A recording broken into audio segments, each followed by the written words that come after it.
en el 2002, escribo una obra de teatro que decido probar a meterle exteriores. Y entonces me quedo tan maravillado con el resultado de poder jugar con exteriores y con interiores que ya no, el teatro se me quedaba corto, la caja italiana. Y esto requería una nueva dinámica que me llevaba al audiovisual, directamente al cine.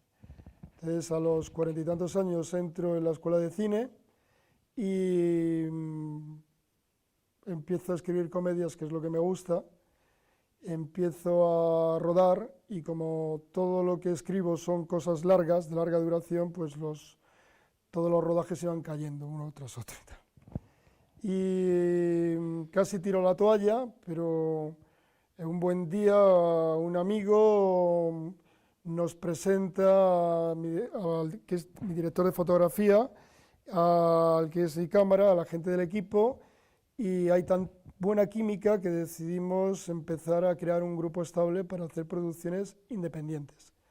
Y producciones independientes significa que no estén sometidas a los criterios comerciales, a si nos dan o no nos dan dinero, o a servidumbres políticas, es decir, hacer lo que artísticamente nos apetece hacer, desde la independencia y desde la democracia absoluta en algo que ha sido tan tiránico la forma de funcionamiento como es la jerarquía del cine, ¿no?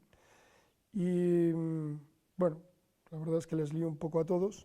Tenemos esa comida el 10 de septiembre del 2013, las realidades que estábamos viviendo en el país y el tipo de naturaleza del guión que ofrecía la Asamblea daba tantas posibilidades que no quisimos estar fuera de lo que es un auténtico compromiso con la sociedad que vivimos, que es un pequeño país de una casposa Europa que tiene el nombre de Espanta, con una realidad espantosa, lleno de corrupción. No hay día que nos levantemos sin encontrar un nuevo ladrón que es cargo público, un nuevo banquero que deja a la gente en las calles y que se terminan suicidando porque les roban hasta las casas en las que viven. Entonces necesitábamos, desde lo que era nuestra posición, nuestra barricada dentro de la cultura, pues sumar un granito más de arena para conseguir hacer un país mejor de la alcantarilla y de la cloaca que tenemos. La película en sí, el valor de esta película ha sido vencer el complejo de inferioridad que desde los estamentos parecen que impone a la población, donde si no tenemos dinero somos incapaces de hacer nada. Hasta ahora en el cine, al cine independiente, que pues era lo más, haga usted cortometrajes, porque los largometrajes, para hacer largometrajes hay que contar con subvenciones, hay que contar con empresas, hay que contar con mecanismos externos que poco tienen que ver con el arte.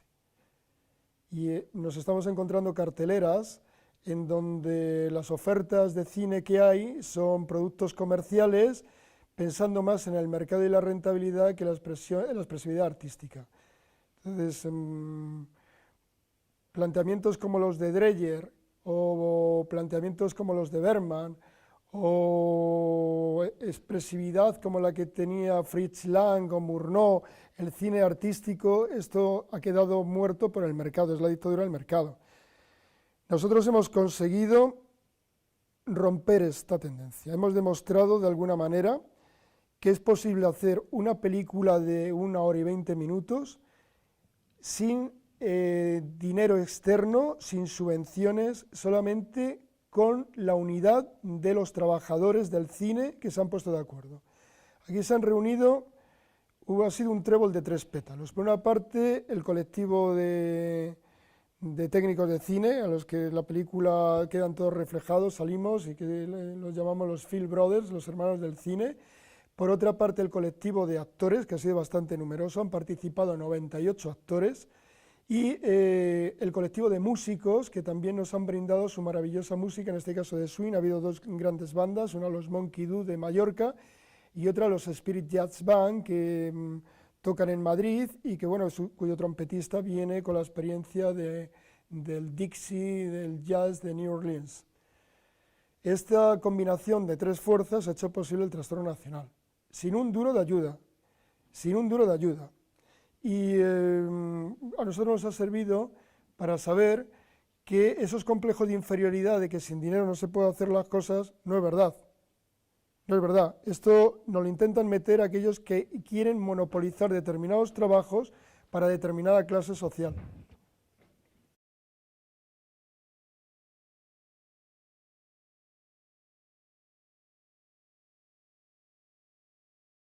Se estrenó con 70 actores.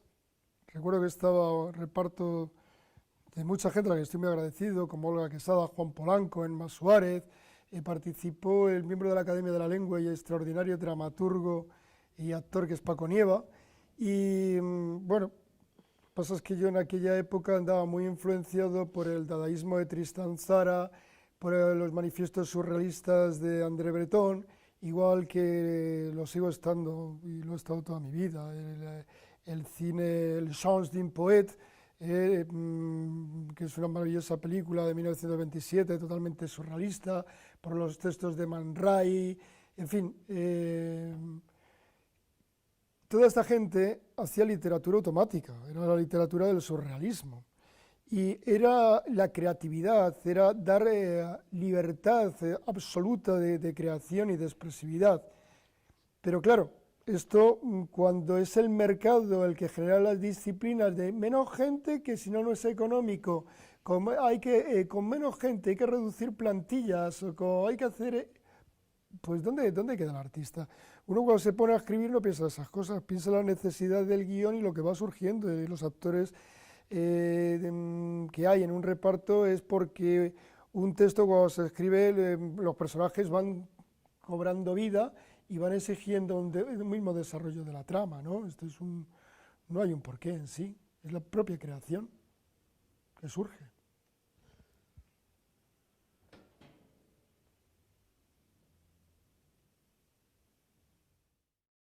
A los 14 años leo una novela que se llamaba Requiem por un campesino español de Ramón J. Sender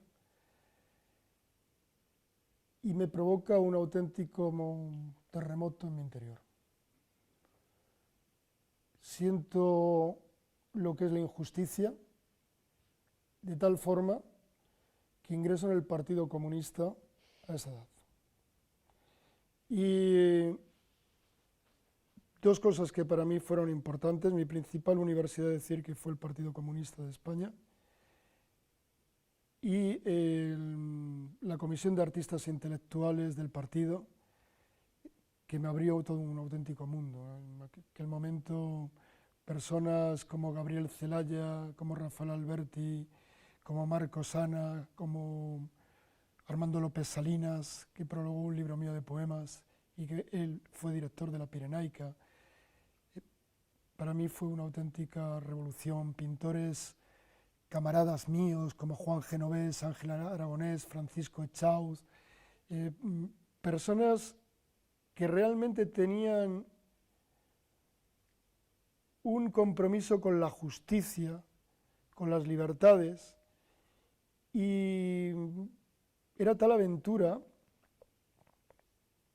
que para alguien que escribía desde muy pequeño, como era mi caso, pues me estaba llevando pues, a escribir, a publicar, a una serie de oportunidades que en estos momentos es complicado encontrar tantas figuras importantes como había en aquellos años aquí. Para un joven de esa edad, en aquel momento, pues era algo que era tan atractivo que le hizo continuar en Madrid.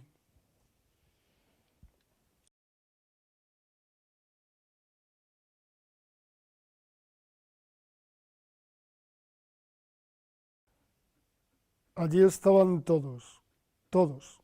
Fueron llegando poco a poco, mientras sus voces formaban el eco de un nuevo viento en la mañana. Fueron llegando poco a poco, como llegan los más firmes. Aquel era el día del encuentro. Llegaron los hambrientos exigiendo el pan. Llegaron los herreros rompiendo las cadenas que atan los siglos y los hombres. Llegaron los niños construyendo el juego, la sonrisa y la escuela. Llegaron los campesinos cortando a su paso las alambradas. Llegaron los empleados, los funcionarios, oficinistas, técnicos y los obreros de las fábricas grandes y de las fábricas pequeñas.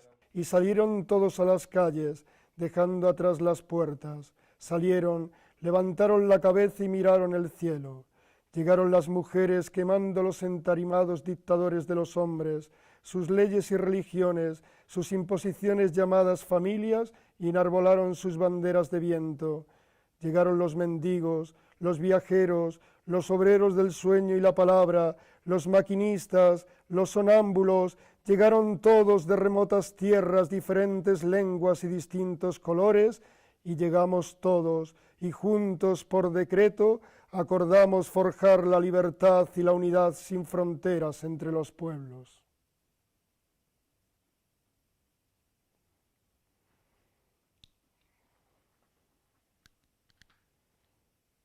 Pues me di cuenta que el europeísmo era algo que había nacido en el siglo XVIII. Uno de los primeros europeístas fue François-Marie Aurèt, que como sabes muy bien, la historia y los lectores no conocen por ese nombre, sino por el nombre de Voltaire. Y él escribió que Europa era un país de naciones. Entonces, yo aquello pues me gustaba mucho derribar fronteras, unir pueblos, crear una humanidad sin divisiones de ningún tipo. Pero me di cuenta que había grandes enemigos de ese proyecto de universalizar la humanidad. Enemigos políticos importantes, entre ellos la Real Academia de la Lengua de España, que decía de una forma que yo entiendo faltando a la verdad, que faltaba la verdad, que los nombres propios no tenían traducción. Entonces dije, esto no es cierto. Esto no es cierto, Smith es herrero, por ejemplo, Ramón viene de Raymond, de Reinhardt, y etimológicamente de la Baja Edad Media como miembro del Consejo, ¿no? Pero es que el apellido también se traducía, entonces decidí que precisamente para no hacer ese juego a los caciques que habían creado los territorios y las fronteras, y poder ayudar a las ideas de universalizar todo, pues había que buscar el origen, y el origen es que los nombres propios tienen traducción. Yo no me cambié el nombre, sencillamente los volví a sus raíces. Ramón Llorente y Raymond Lorenz es exactamente el mismo nombre. O sea, había un porqué político y un porqué muy rebelde en ello, ¿no? Esas ideas que en algún momento decía de defensa de los valores de la igualdad, la libertad y la fraternidad, las ideas del universalismo. Esa era la historia.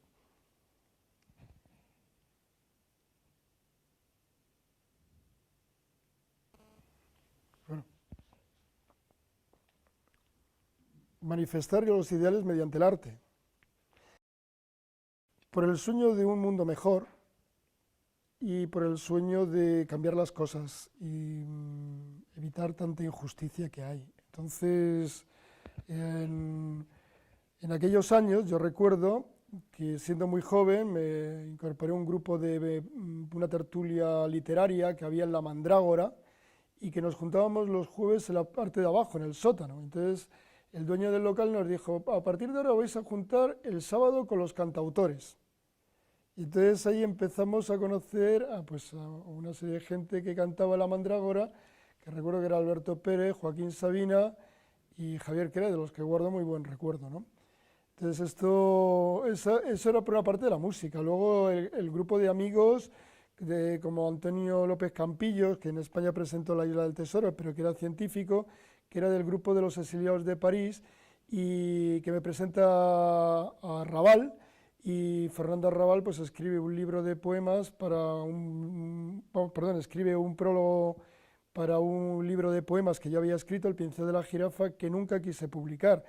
Y con él, pues bueno, pues vinieron a conocer otra serie de gente del mundo de París que frecuentaba España, como era Paco Ibáñez, como era George Moustaki, como eran todos estos, ¿no? Es decir, que era una catarata, yo dejaba que la vida me llevara, no intentaba buscar ningún trampolín de nada, ni ir hacia nada, era el sueño de formar parte de cambiar las cosas, imagino, y la necesidad de expresarse, no había otra historia más, el arte por la sociedad y por una humanidad mejor, nada más. En aquella época nos juntábamos los del Grupo 38, en el Café de Lyon también, que recuerdo a gentes como Rafael Lorente, que era el cónsul rojo, y escritor, novelista, Cristina Maristani, Antonio Álvarez Solís, que fue fundador de la revista Interview, en fin, muchos amigos que decían que no, que esto de la transición, que era un cuento chino, que aquí nos habíamos tragado a la monarquía que puso Franco,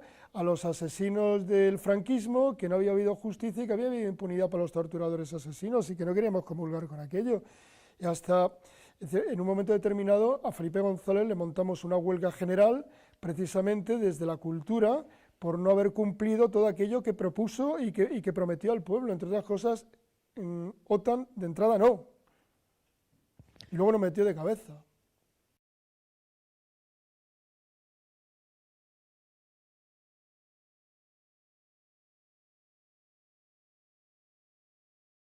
Por la política de subvenciones que tenemos en este reino, ¿no? Que está basada no en que los ciudadanos del país, que son profesionales de la cultura o que son personas interesadas en hacer proyectos culturales, tienen derecho a una subvención. No. A diferencia de otros estados europeos, aquí lo que hay es comisiones que deciden a quién sí y a quién no. ¿Por qué se han inventado tanto cortometraje? Pues sencillamente porque las subvenciones, como hemos estado viendo durante décadas para los largometrajes, siempre iban a los mismos. Lo más lógico hubiera sido subvencionar a gente que no conocía a nadie para apoyarles y que se diera a conocer en el mercado y que después, cuando tuvieran público, pudieran vivir de ello. Aquí era al revés. Todas las subvenciones iban, independientemente del color del gobierno, a las mismas personas, y a los que empezaban y que realmente son los que necesitan el dinero público, no ha habido demasiadas ayudas. Entonces, hemos querido, además, demostrar que con la unidad de los trabajadores es posible hacer cine. A nosotros nos interesa la comedia y creemos que esto le puede interesar a todo aquel que le apetezca reírse. En definitiva, jugamos con el humor de lo absurdo. Es humor que se inicia con Alfred Jarry en el siglo XIX, que continúa con Harold Joyce, que continúa con los hermanos Marx, que continúan con Woody Allen, con todos aquellos que han abanderado el humor del absurdo y que están dentro del terreno de los cómicos. Nosotros somos unos grandes amantes de la comedia y esto va para las personas que realmente les apetece reírse. Pues a nosotros nos llamaron para ofrecernos el Ateneo de Madrid para estrenarlo allí.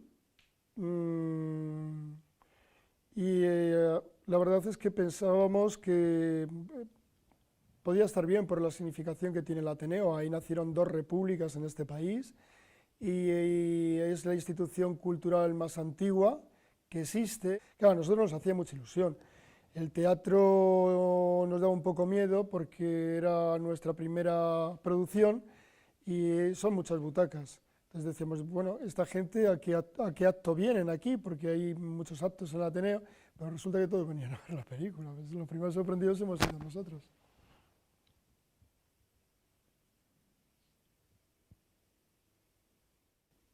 Bueno, nosotros lo único que deseamos es hacer el cine que nos apetece hacer sin interferencias ni decisiones externas. Es decir, el arte como arte y la expresividad por la expresividad y sin ningún tipo de censura gubernamental o de los poderes económicos o de los poderes fácticos, también es algo muy lícito. Parece ser que nos han inculcado en vena que sin las ayudas estatales, sin subvenciones, no se puede hacer nada. Esto no es cierto. Esto es el complejo de inferioridad que las élites quieren dar a la mayor parte, de la población. Vamos a volcar toda la energía en que tenga un espacio en las redes. Vamos a hacer una licencia libre para que cualquier persona pueda verla sin peligros de caer en un delito por la propiedad intelectual. Es decir, hemos hecho algo para el disfrute del pueblo, que somos todos, y lo vamos a colocar en internet y con licencia libre y en dos versiones, la versión original y la versión con subtítulos en inglés. Estoy trabajando en una novela que creo que va a salir para el mes de agosto o septiembre y comenzar con el rodaje de una nueva comedia para el mes de noviembre. Sí, desde luego, las personas no son como un paquete de clines que se usan y se tiran. Nosotros somos un grupo estable, así lo decidimos, y cuanto más hacemos cosas juntos, más nos conocemos y más fácil es trabajar. Con el tema de los actores, pues yo estaría encantado pues, con las personas que den con el papel del próximo guión, poder repetir con todas las que sea posible también, claro. El caos, o sea, me gustaría un poco más de de trabajo en equipo más sincronizado. Nosotros, nos ocurre que, igual que al conjunto de la sociedad, que estamos aprendiendo constantemente. Entonces, tenemos un yo inferior y un yo superior. El yo inferior lleva al ego, lleva a los individualismos, y el yo superior lo que lleva es a la identidad del uno, a trabajar en equipo y una mayor fraternidad, mayor comunicación entre todos nosotros y por lo tanto un mejor resultado de trabajo de conjunto.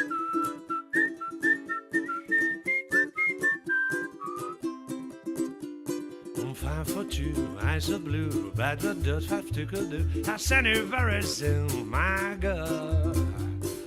Stand up now, stand up hose, old dress up in fancy clothes. I send you very soon, my girl. Now if you're running to 5 for 2, cover it for diamond rings and all the things that your life are racing her. Coochie love, coochie who, coochie, coochie, coochie coo. I send you very soon.